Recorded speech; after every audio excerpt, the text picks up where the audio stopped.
In this episode of the Omega Podcast, we have an amazing lineup of panelists from global companies providing resources and top insights about virtual assistants. Discover more with Omega. We are from around the globe. We have such an incredible group. I see over 50 plus participants. I know that there are some people still coming in, so we'll let you in. But it would be great if before we start, if we can have each and every single one of our panelists share a little bit about themselves and about their organizations to get us kickstarted. Barry, would you like to start us off? Yeah, sure. My name is Barry Coziahr. I'm from Clearwater, Florida, and I've got several businesses, and they're all run by remote personnel, virtual assistants, and we help all sorts of businesses that you could any that you could possibly think of. We run our marketing company and our virtual assistant company with a remote team, and we have people both in India and in the Philippines. And about 100 team members total. And I've been working with small businesses for probably about 35 years. And I really love helping them grow. Fantastic. We're so glad to have you, Barry. Thanks. Sebastian, would you like to share a bit more about yourself? Correct. My name is Sebastian Paredes. I'm from Ecuador. Grew up in New York. I own a staffing and recruitment company tailored for remote professionals, for virtual assistants. All of our remote professionals are based out of Latin, primarily in Argentina, and we focus on recruiting remote professionals that already had worked at prior multinationals and corporations to connect them with jobs and companies in the United States, most in the real estate and construction industry, but we have worked with fintech, biotech, and we're currently expanding as well. That is amazing. Last but not least, we have Earl from Jamaica. It's so glad to have you here, Earl. Glad to be here as well, Keenan. So good morning again, everyone. My name is Earl. Consultation to small and medium businesses. A lot of the times, these small and medium businesses want to outsource to cut costs and grow their business, but they just don't know how to do it.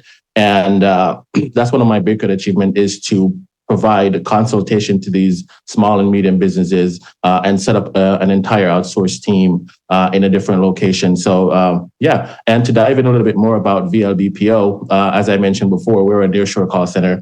And one of our aim is to provide long-term sustainable jobs to virtual assistants across the globe, empowering global hiring, and also aside from that is to exceed our clients' expectations through effective outsourcing solutions. Thank you. Fantastic. And I think as everyone has heard from each and every single one of our panelists is that they are passionate about the work that they do. And I think throughout our discussion today, you will be able to hear more about their stories and how they've been able to reach such great success.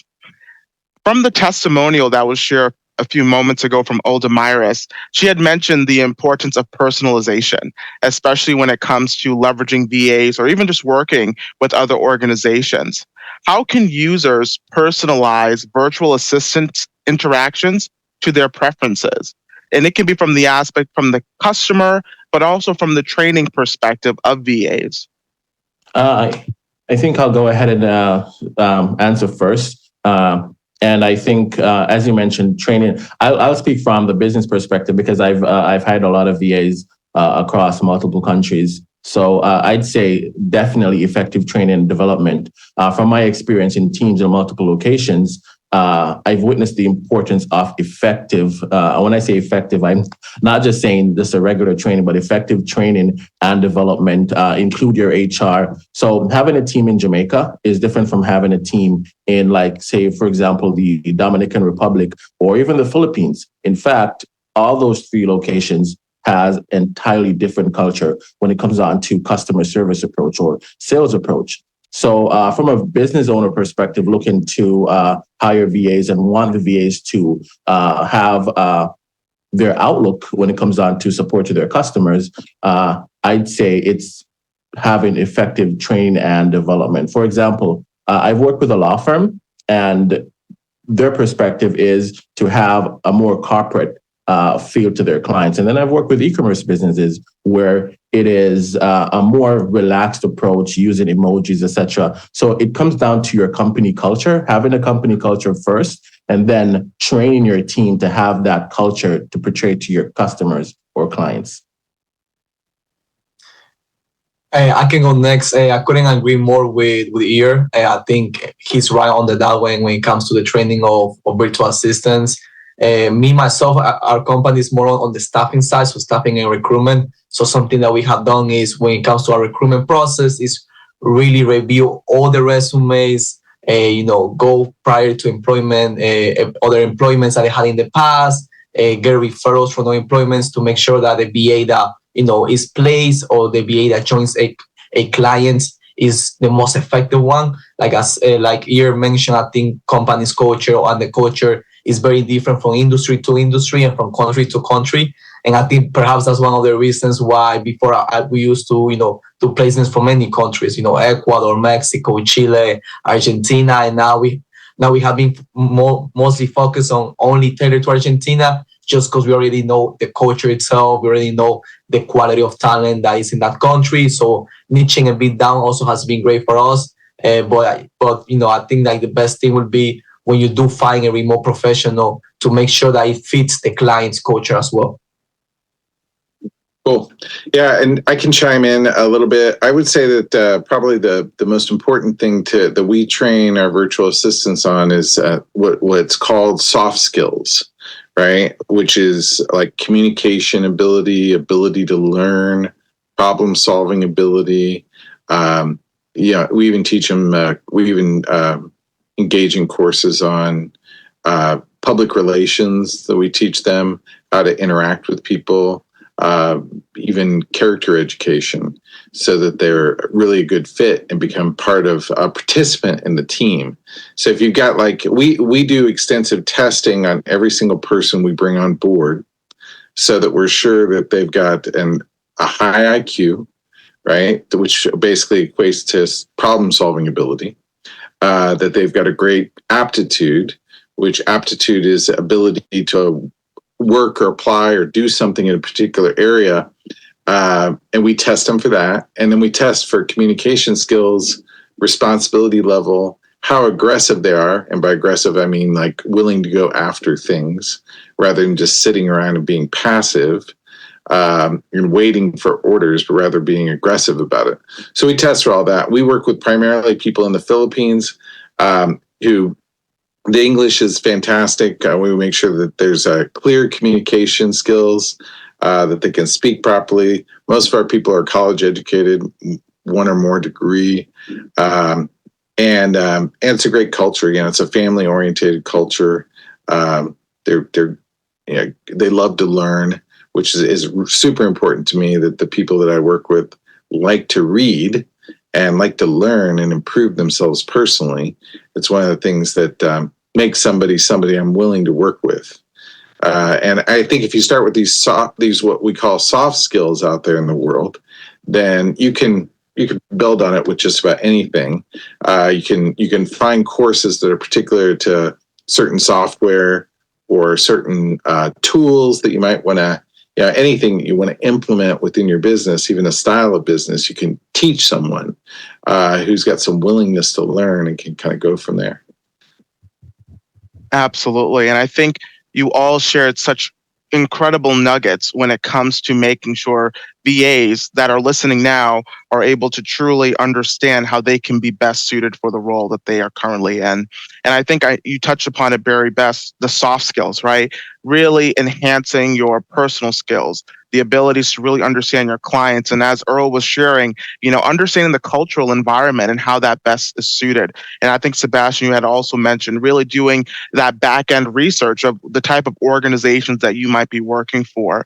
I think those are some great keys. And I hope if those are out there that are listening, the 50 or so of you guys, I hope you're taking notes, because these are some extremely great experts.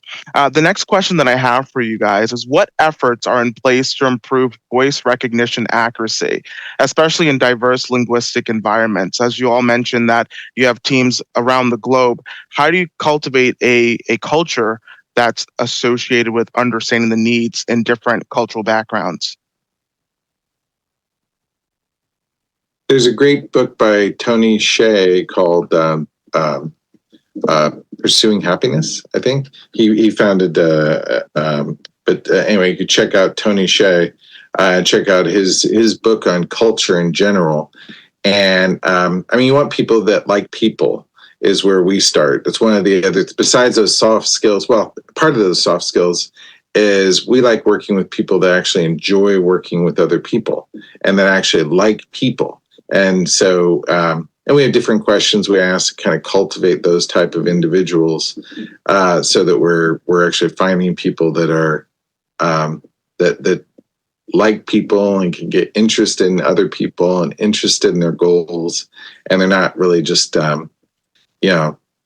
just thinking about themselves, but actually thinking about what they can contribute.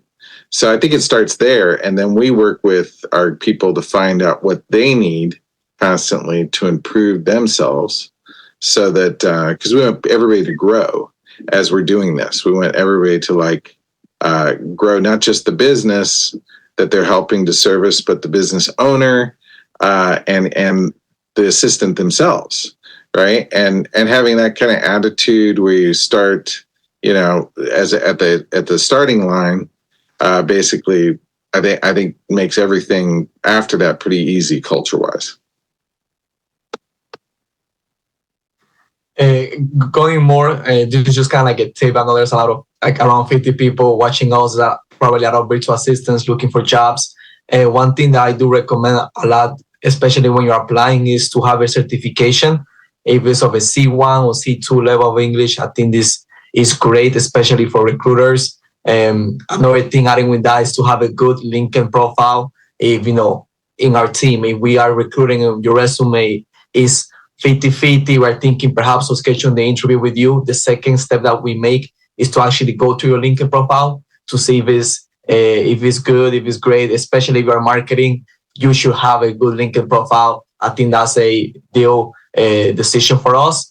And the third would be if you guys do have, can send voice recognitions or send an email, doing a voice message, or if you want to put your voice out there for recruiters, for people to hear your English out, to see the level of English that you have, it is a big plus. The chances of you actually having an interview with us or with any other agency will increase if you talk yourself. And then a bit more into the diversity, I think that's very important. Especially I think in the United States, there's so many Latinos now. And for us, it has been a great part being able to place Latinos for companies in the United States, not only because of the Latino culture, but also because they are bilingual. And I think Spanish is super important right now in the United States. So having people that can speak Spanish and English fluently is a great plus for our clients, customers. And I think it's a great asset overall. Okay, great. Thank you guys for sharing. So what efforts are in place to improve voice recognition? From my perspective, being in Jamaica growing up and also venturing into a global market, I'd say one of the main things is for me is accent neutralization training. Having teams in multiple locations, I understand how difficult it can actually be for someone in Jamaica to speak perfect English and someone in Latin America, LATAM, to speak perfect English, or let's say the Philippines. So once voice recognition training, accent neutralization, I think is one of the really important things in order to improve.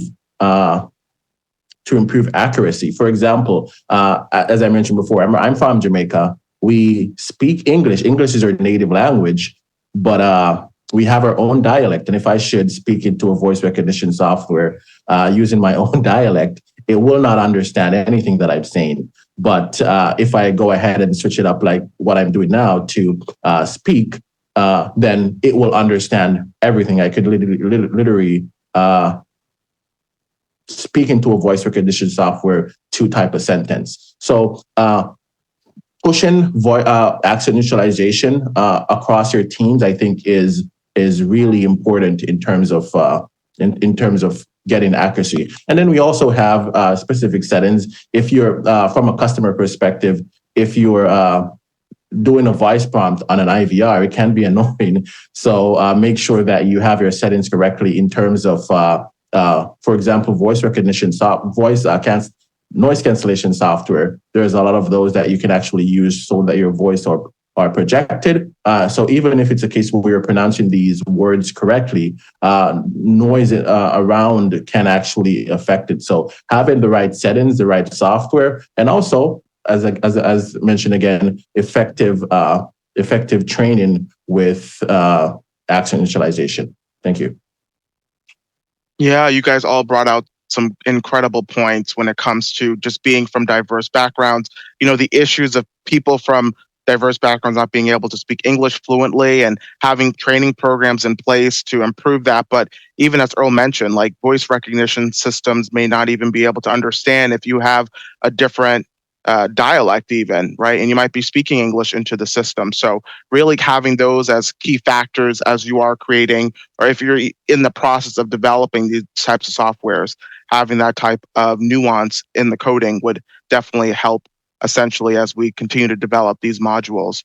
But as we continue on the edge of voice recognition, automation, AI, how do you balance automation for efficiency while maintaining a human touch and virtual assistant interactions, right? You have your employees, your staff members on calls around the globe.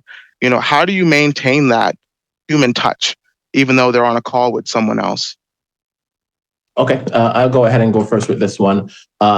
So with some experience partnering with different CRMs, I can actually speak from an IVR perspective and also a chatbot perspective, and also from the virtual assistant side. So as I mentioned, I've partnered with different CRMs, and one of the main things in where the world of tech is going is having effective automation.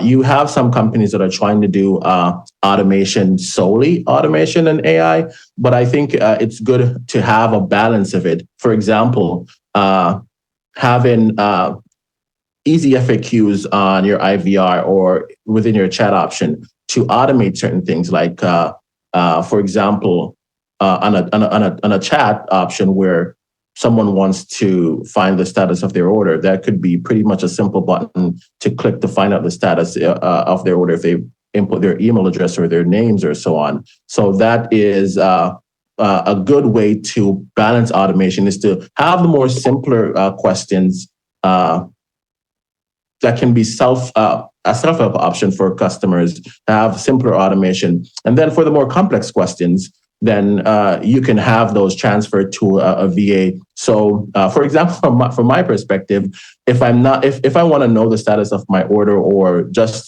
specific information that I can't find on the website, and I go on the chat option, I don't need to speak to anyone. I pretty much just need to get the answer. So versus waiting in line to speak to someone, I'd like to help myself. However, if I'm having an issue with my order or I need a refund, etc., I don't want to speak to automation or AI. I want someone real to help me. And that, I think, is the balance, is to have effective automation, but also for minor stuff, but also for the complex issues. I think it's best to have that balance, to have live interaction handle those aspects. Thank you. Enjoying your Omega podcast experience? We want to hear from you. Leave us a comment or visit our website at omegaconsulting.online for more insights, success stories, resources, and more. Digitized for excellence. I can go next in terms of the question. One thing that probably everybody is talking about is how AI is going to replace, it's going to replace administrative assistants. AI is going to replace the workforce. I think that's not, first of all, that's not the truth. I think with AI, the new challenge and the new thing that's coming out is that we have to train all of the virtual assistants to be able to be proficient in AI. So it's not that AI is going to replace a person. A person that knows how to do AI is going to replace a normal person. So I think it is vital for everybody to have training in AI, and, take courses, certifications when it comes to, using ChatGPT or any specific AI tools. I think those are great. And then in terms more of the human touch, something that just my internal team has done is that every Friday we have video games. So we play through Zoom some video games just to have more that in-person touch, and also, have some laughs about with our internal team. And another thing would be, obviously when we do placement with our clients, we also provide their phone numbers.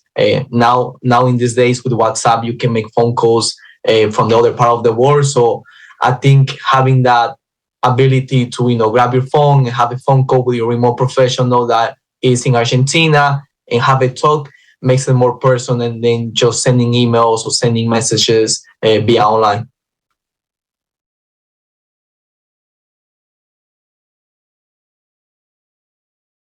Absolutely. So these are incredible points that you guys are making.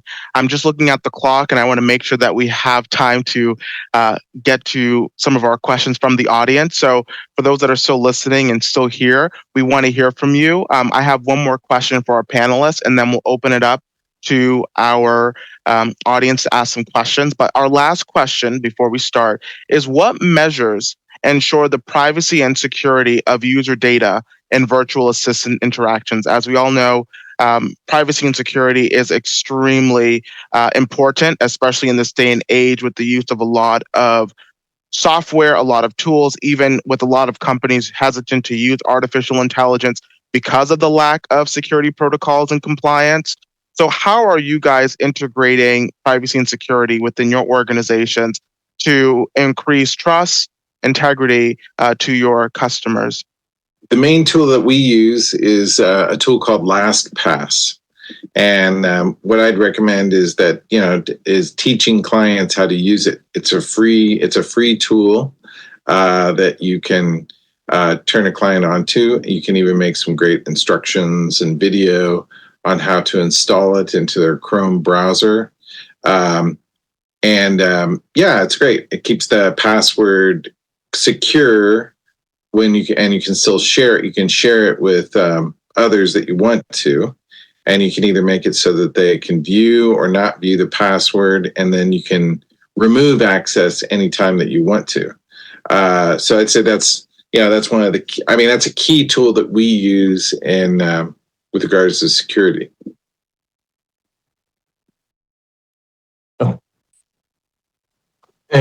So in regards to our organization, because we are mostly focused on doing placements, the companies that we do placement to, they already have their own cybersecurity measures, or they already have their own protocols in place. So it's also just training the remote professional to be able to follow those. One thing that we do recommend is everybody to, like I said before, I think courses is super important. So to learn about data encryption, to learn about phishing, malware, all the stuff in cybersecurity, because I have seen many companies lost thousands of dollars because of phishing. So it is a very harsh problem right now. And if you're a remote professional, the cybersecurity industry right now is booming. So there's probably a cybersecurity company looking for virtual assistants to join their team as well. Okay, so diving in, I think this is one of the main challenges that I had starting this business is getting clients to trust my company to say, hey, my data is saved with VLBPO. So over the years, we've tried many systems. Currently, we're using 2 systems to ensure that we have full control to some extent on everyone that we hire. So we use Connect Team, and also we use We360. And what we do is once you're hired and we install these software onto your system, we can literally, if you breathe too hard, we can actually hear you. So that's pretty much it. It takes a full accountability of what you're doing when you're when you're working. If it's a case where you get a phone call, it automatically starts recording your screen. It takes screenshots. So we're able to track anything from what website you go to what you're doing at this moment, to your location. And what happens is, if it's a case where you are not in a specific location, you're not able to log in. So we use these two systems to ensure that we can have as much control as possible. We can see everything that you're doing when you're working. So I think these online systems, there's a lot of them. I've only singled out those two because those are the ones that we've tested and proven to be working efficient for us. So using these systems are effective when having a remote team for data security, and not only data security, but just to ensure that your team is being productive and your team is actually doing what you're supposed to be doing. Because in a virtual environment, you're in the United States or you're in anywhere, and your virtual assistants are 1,000 miles away. No one is over them to say, hey, this is what you're supposed to be doing. But with these systems, it is monitoring to ensure that they're doing what they're supposed to be doing. And also, along with that, it is letting them know that, hey, we're watching, if you understand what I mean. So it's also important to build trust. So it's not a case where we don't trust our employees. It's just that we have these in place because we're HIPAA compliant, and these systems are one of the things that we need to have in place just as a precaution. But I'm just making it clear that we do trust our employees, but this is just an additional measure that we use for security. Absolutely. And thank you guys for those incredible responses. Now we're going to open up the chat section. So if you have a question, now is the time to ask. I just received a question offline from one of our viewers. They had said, oh, we have another one. They're just coming in now. It says, good morning. I have a question. How old? So we can probably pair this question. What is the strengths of the employees, including all offices? So we can talk about Mega Consulting, but I think it'll be good if we can sort of pair it to all of our panelists. What would you say is one specific strength of some of your employees, or maybe one of your office locations, because I know you guys are located internationally, that can be shared? Or maybe one specific strength that you believe VAs should have, to work at your organizations. That might be a better way to voice it. Mine would be communication skills. They have to like people, and a willingness and interest in learning. For Interliz Staffing, I think it is firstly that they are bilingual, so speak Spanish and English fluently, and second of all would be their multinational and corporate experience. We have recruited people that have worked at IBM, PwC, EY, these big corporations in Latin America, and we give them opportunity to be able to work remotely for companies in the United States. So our clients are more than happy to be able, to have someone with such great, incredible experience work at our organization. So I think that for Interliz Staffing is our biggest point. Yeah. Okay. And I'd like to just mirror what Barry said. Having persons that are willing, ambitious enough to do their job is one of the things that we try to look out for, and also communication skills. Those are the two main things that we look out for in my line of work. Once you have those two, then we can train you on everything else. Fantastic. I got another question. It says, how does your virtual assistant handle multiple languages? I think, Sebastian, had said you like to have bilingual individuals to work with, both Spanish and English. But what challenges are being addressed for effective multilingual support, right? Because if you're going to be speaking to someone in the Philippines, or let's say you're from the Philippines speaking to someone in the US, it's a little bit different. So how do you guys sort of address those challenges? Okay, to dive in, if this was, I'd say 8 years ago, I'd say go and hire someone that speaks multiple English. But right now, with the rise of technology, I can speak from a chat perspective of system that I've used. that you can pretty much type and text in a different language. So you're speaking in English, and once you send it, it's sent in Spanish or in French. So I've used those systems before, where you can actually effectively communicate with pretty much all languages over chat. But I've never done it for phone. I don't think that is implemented just yet. But that's one of the systems that I think is in place to have effective communication. So right now you can hire someone that speaks English, and they can be providing a multilingual support over chat. Absolutely. And I think this will be our last question for our webinar. It says, how do you think virtual assistants will improve their security to protect user data and maintain trust, especially with the growing worries about privacy and security breaches?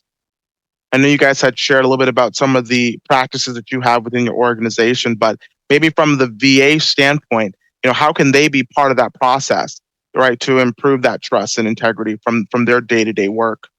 I think, like I said before, getting certifications, taking courses, I think is super important. If you are applying for a company and they do see that you have been taking a course in cybersecurity for the last 3 months, they're going to be more willing to hire you than someone who doesn't. And also having knowledge of cybersecurity, knowing the trends, knowing the attacks that are happening or occurring currently, especially if you're applying for a certain industry, knowing like what they are looking for or what phishing attacks has happened in that industry in specific. So I think knowledge, self-educating yourself, learning, taking courses, getting certifications, that's the best way as a virtual assistant to basically stand out from the competition, because virtual assistants are getting more competitive every single day. More people are going to the remote work industry. There's a million of agencies all around the world. So just getting better yourself will improve your chances of getting a job in the United States, if that's your goal.